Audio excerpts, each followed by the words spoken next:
Gayatri college Sanchore के online class में आप सभी विद्यार्थियों का स्वागत है। प्रिय विद्यार्थियों, नमस्कार। बीए द्वितीय वर्ष राजनीति विज्ञान विषय के अंतर्गत हम हमारे प्रतिनिधि राजनीतिक विचारक सेंट थॉमस एक्विनास का अध्ययन कर रहे हैं। पिछली कक्षाओं में हमने उनके राज्य के सामने में विचारों को समझा था। आज हम एक्विनास के दास प्रथा के संबंध में विचारों का अध्ययन करेंगे। लेकिन इससे पहले आपने हमारा YouTube चैनल सब्सक्राइब नहीं किया है तो जल्दी से चैनल को सब्सक्राइब कीजिए, बेल आइकन के बटन को प्रेस कीजिए ताकि जो भी नई नई अपडेट हो उसका नोटिफिकेशन आपको मिलता रहे। प्रिय विद्यार्थियों, हमारे जो विचारक हैं मध्यकालीन विचारक एक्विनास के दास प्रथा के संबंध में विचारों का आज की कक्षा में हम अध्ययन करेंगे। तो देखिए, सबसे पहले एक्विनास के दास प्रथा के संबंध में क्या क्या विचार हैं हम सभी को पता है। आपने प्लेटो, अरस्तु दोनों को समझा। अरस्तु बिल्कुल ये स्वीकार करते हैं कि दास एक परिवार की संपत्ति होता है। दास होता है वो परिवार की संपत्ति होती है, प्रॉपर्टी होती है।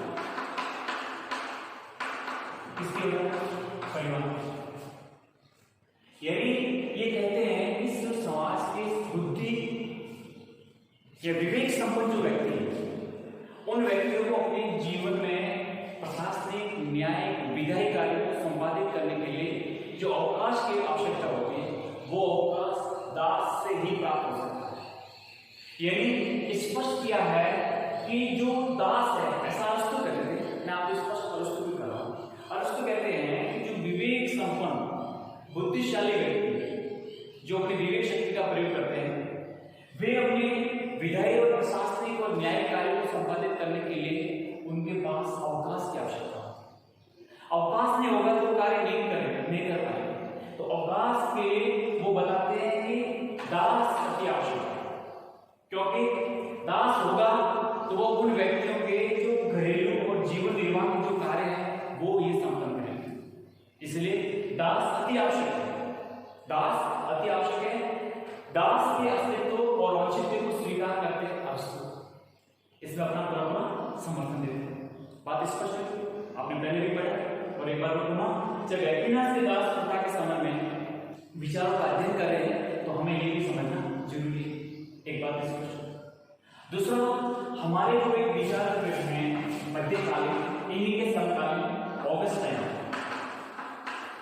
ये भी आदि और इनकी पुस्तक है द सिटी ऑफ गॉड, बहुत ही विश्व प्रसिद्ध पुस्तक है। तो ऑगस्टाइन क्या कहते हैं कि ईश्वर ने जिस व्यक्ति ने कोई अपने जन्म में पाप किए, किसी भी व्यक्ति ने अपने जन्म में जो पाप किए उस पाप को दंडित करने के लिए ऐसे पापियों को ईश्वर दास के रूप में जन्म देते हैं। वो दास बनते हैं, यानी पापियों को दंडित करने के लिए दास बनाया जाता है ईश्वर के द्वारा। ऐसा ऑगस्टाइन का मानना। ऑगस्टाइन का मानना कि जिस व्यक्ति ने अपने जन्म मतलब अपने जीवन काल में कुछ ऐसे पाप किए हैं, ऐसे अपराध किए हैं, ऐसे समाज विरोधी गतिविधि की है जो बिल्कुल समाज को स्वीकार्य नहीं होती, मानव समाज को स्वीकार्य नहीं होती, तो ऐसे पापियों को समाज विरोधी गतिविधियों के खिलाफ जो लोग हैं उनको ईश्वर ने दंडित करने के लिए दास बनाया। इसलिए बिल्कुल उसको वैद्य मानते हैं, स्वीकार करें कि बिल्कुल दास होनी चाहिए और दास व्यवस्था को ऑगस्टाइन भी स्वीकार करेगा, क्योंकि ईश्वर है। ईश्वर ने ऐसे व्यक्ति को दंडित करने के लिए उन्हें दास के रूप में जन्म दिया है, दास बने रहे। ये उनको एक प्रकार की क्षमा याचना या फिर उनके जन्म में जो कर्म किए उनके प्रतिफल के रूप में उनको एक जन्म मिला है जो उनको भोगना ही पड़ेगा। ऐसा ऑगस्टाइन कहते हैं। ऐसा समझ। तो अभी हमने अरस्तु के और ऑगस्टाइन के दास के संबंध में जो विचार थे वो हमने स्पष्ट की, वो समझे। अब आते हैं हमारे एक्विनास के दास प्रथा के संबंध में क्या विचार है। तो देखिए, ये कहते हैं कि किसी भी राज्य की जो सेना होती है, जो सैनिक होते हैं, उनका गुण होती है या उनका गुण होता है वीरता, शौर्य, साहस। वीरता, साहस, शौर्य उनका गुण होता है। अगर ये भावना उसके अंदर सैनिकों में है तो कभी भी वो राज्य युद्ध में पराजित नहीं होगा, नहीं हो सकता। सैनिकों में वीरता, शौर्य अति आवश्यक है। अगर नहीं होगा तो राज्य जिंदगी में जीत नहीं सकता। और ये तो स्वाभाविक है कि युद्ध कब होगा, कभी भी हो सकते। ये पहले से कहना है कि नहीं, हम तो शांति के लिए राज्य है, हम किसी भी युद्ध में विश्वास नहीं करते। अरे आप नहीं कर सकते, लेकिन अगला तो आप पर आक्रमण कर सकता है। तो आपके सैनिकों में जो गुण होना चाहिए कि वो उसके अंदर वीरता हो, उसके अंदर शौर्य, साहस देने गुण विद्यमान हो, क्योंकि किसी भी पर्टिकुलर कार्य करने के लिए उसमें उस योग्य गुण की आवश्यकता है। तो ये कहते हैं कि किसी राज्य का जो सैनिक वर्ग होता है और सैनिक वर्ग के जो गुण होते हैं, उस गुणों के अंदर वो कार्य करते हैं तो बिल्कुल सही है। लेकिन किसी युद्ध में सैनिक या कोई राज्य पराजित हो जाता है, युद्ध हार जाता है, तो उसके जो सैनिक हैं उन सैनिकों को दास बना लिया जाता है। बात स्पष्ट। किसी भी युद्ध में सैनिक पराजय हो जाए या कोई राज्य युद्ध में पराजय हो जाए तो उस पराजय राज्य के जो सैनिक हैं उनको दास बना लिया जाता है। अब दास बना लेने के बाद में न तो उनको गुणों की कोई बात होती है, वो बिल्कुल एक दास के रूप में, गुलाम के रूप में अपना जीवन यापन करते हैं। तो ऑब्वियसली अपने एक्विनास कहते हैं कि इससे बचने के लिए सैनिक को हमेशा अपनी शूरता, अपनी वीरता, अपनी ताकत और अपने साहस के साथ वो लड़ता रहेगा। प्राण दे देगा लेकिन पीछे नहीं झुकेगा, पीछे नहीं मुड़ेगा, क्योंकि उसको मन में भय रहेगा कि अगर मैं युद्ध में हार गया तो मैं दास बनना पड़ेगा, या दास के रूप में मुझे जीवन यापन करना पड़ेगा, इसलिए मुझे दास नहीं बनना है। इससे बचने के लिए वो कहते हैं कि उसके जो सैनिक के जो गुण हैं उन गुणों का पूरा उपयोग करते हुए वो देश के लिए अपना सर्वस्व बलिदान कर देगा। तो उसको पता है कि युद्ध में हार गए तो मुझे दास के रूप में जीवन यापन करना पड़ेगा, दास के रूप में जीवन न यापन करें, इसलिए वो देश के लिए मन बेचने को तैयार रहेंगे, देश के लिए कुछ भी करने के लिए तैयार रहेंगे। इसलिए इस बात को मैंने स्पष्ट किया है कि सैनिक वर्ग हमेशा शूरता के साथ, वीरता के साथ आगे बढ़े और ताकत को अपनी शक्ति का प्रयोग करते हुए राज्य की रक्षा करें। ठीक है, इसके रूप में उन्होंने और एक्विनास ने दास प्रथा के संबंध में अपने विचार प्रकट किए। ठीक है, तो कह सकते हैं कि इनकी तरह दास अवस्था को स्वीकार करते हैं, लेकिन पूरी तरह इनकी तरह नहीं, जैसा अरस्तु मानते थे, ये जैसे ऑगस्टाइन मानते थे। ये केवल सैनिक वर्ग की बात करते हैं कि सैनिक जो होते हैं उनका जो गुण होता है, उस गुण के अनुरूप अगर वो कार्य नहीं करते हैं तो दास बनने योग्य है। इस बात को वो स्पष्ट करते हैं। तो अभी हमने समझा एक्विनास के दास प्रथा के संबंध में विचार। अगला जो हमारे एक्विनास का विचार है वो ये है कि एक्विनास के धर्म सत्ता और राज सत्ता, दो सत्ता का उल्लेख इन्होंने किया है।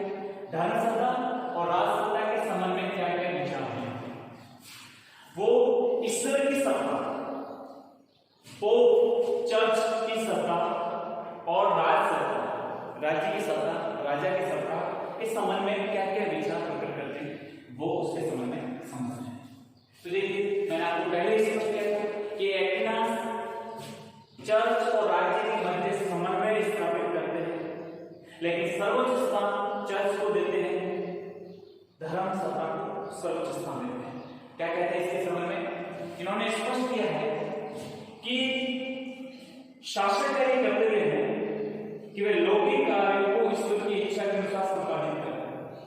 शासक यही राजा का दायित्व है कि जो भी लौकिक अर्थात भौतिक लौकिक जो आवश्यकता होती है, जो जरूरतें होती हैं राज्य में, वो उन सब कार्यों की ईश्वर की इच्छा के अनुसार संपादित करें। ईश्वर से बिल्कुल परे जाना, हटना बिल्कुल स्वीकार नहीं करते हैं या उसको बिल्कुल स्वीकार्यता प्रदान नहीं करते हैं। वो कहते हैं कि ईश्वर की सत्ता के अनुसार ही करना चाहिए। ठीक है, दूसरा इन्होंने साफ स्पष्ट किया है कि इस दृष्टि से राज्य में अधिकार, ये राज्य के अधिकार पुरोहित, पादरी या चर्च के दैवीय कामों के अधीन होने चाहिए। अर्थात पुरोहित, पादरी या चर्च के अधीन अधिकारों के तहत ही उनके अधीन रहते हुए इस राजसत्ता को इसके अधीन रहते हुए कार्य करना चाहिए, उससे बिल्कुल परे नहीं होना चाहिए। ईश्वर के द्वारा बने विधान के अनुसार ही शासन व्यवस्था को संभालना है, उससे बिल्कुल अलग नहीं होते। जो कह सकते हैं कि राजसत्ता का धर्म सत्ता के अधीन स्थापित करने की बात को स्पष्ट करते हैं, आगे बढ़ाते हैं। ठीक है, दूसरा इन्होंने बताया कि यदि कोई शासक, यदि कोई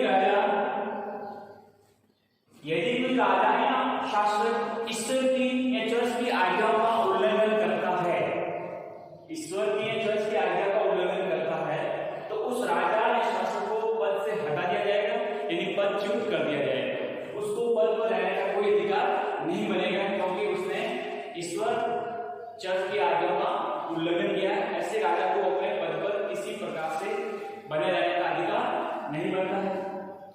तथा पोप भी यही मानते हैं कि राजा ईश्वर की प्रतिपूर्ति हो सकता है, लेकिन चर्च की अवहेलना नहीं कर सकता। मानते हैं कि राजा ईश्वर की प्रतिपूर्ति हो सकता है, लेकिन चर्च सर्वोच्च है, चर्च की अवहेलना नहीं करेगी। किसी भी प्रकार से चर्च के आदेश को उल्लंघन नहीं कर सकता, उसको चर्च के आदेशों को स्वीकार करना ही पड़ेगा। ये बात बिल्कुल स्पष्ट करते हैं। दूसरा इन्होंने स्पष्ट किया है कि नागरिक कल्याण और मुक्ति से संबंधित सभी विषयों में पोप को सभी शासकों को सर्वोच्च सत्ता प्राप्त होनी चाहिए। यानी अपने राज्य की प्रजा के कल्याण, प्रजा के विकास तथा किसी प्रकार की मुक्ति के संबंध में जो भी विषय है, उन सभी पर पोप का सर्वाधिकार है, पोप का अधिकार है या पोप की सर्वोच्च सत्ता है कि उससे बिना पूछे राजा किसी प्रकार से कार्य नहीं कर सकेगा। यानी कह सकते हैं कि चर्च को लौकिक व आध्यात्मिक सभी मामलों में सर्वोच्च स्थिति प्राप्त है, यानी ईश्वर और ईश्वर दोनों पर ही चर्च को सर्वोच्च प्राथमिकता प्रदान है। किसको? चर्च, दोनों की धर्म सत्ता और राज सत्ता दोनों चर्च के नियंत्रण में रहेंगे, सर्वोच्च सत्ता के दोनों अधीन रहेंगे। इसका मतलब आप समझ सकते हैं कि राज सत्ता को भी धर्म सत्ता के अधीन मानते हुए और जो चर्च है वो सबसे ज्यादा सर्वोच्च स्थिति अपने आप को बनाए रखता है। इसलिए एलिनास कहते हैं, क्या बताया है कि जो राज्य रूपी जहाज एक प्रकार की उपमा है, कि आप मान लीजिए कि जो राज्य है वो एक जहाज मान लेते हैं, तो राज्य रूपी जहाज पर राजा बढ़े की भांति है, जिसका कार्य आवश्यक मरम्मत द्वारा जहाज को ठीक हालत में रखना।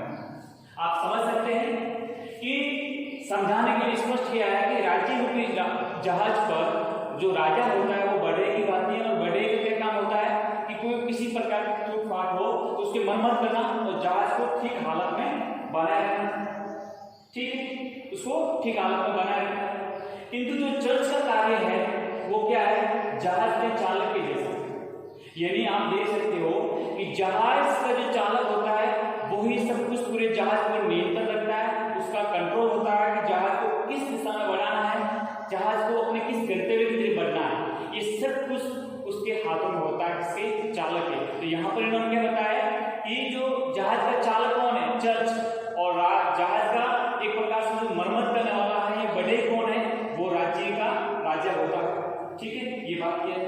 अब जहाज का जो चालक होता है अर्थात चर्च है, उसको पता है कि उसे किस निश्चित स्थान की ओर जाना है, ठीक है। तो जिस प्रकार बढ़ई जहाज के चालक के अनुशासन में रहता है, अब जहाज के चालक ने कह दिया कि ये नहीं ये, तो फिर बढ़ई को वही काम करना पड़ता है।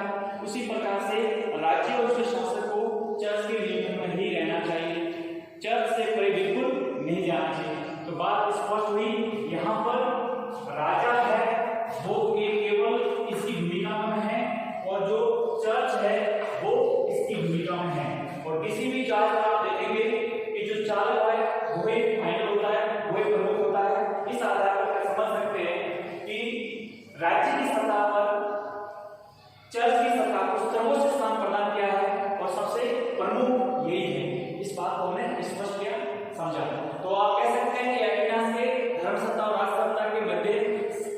सर्वोच्च सत्ता है, इस चर्च की जो सत्ता है, सर्वोच्च सत्ता है, उसको स्वीकार करते हैं।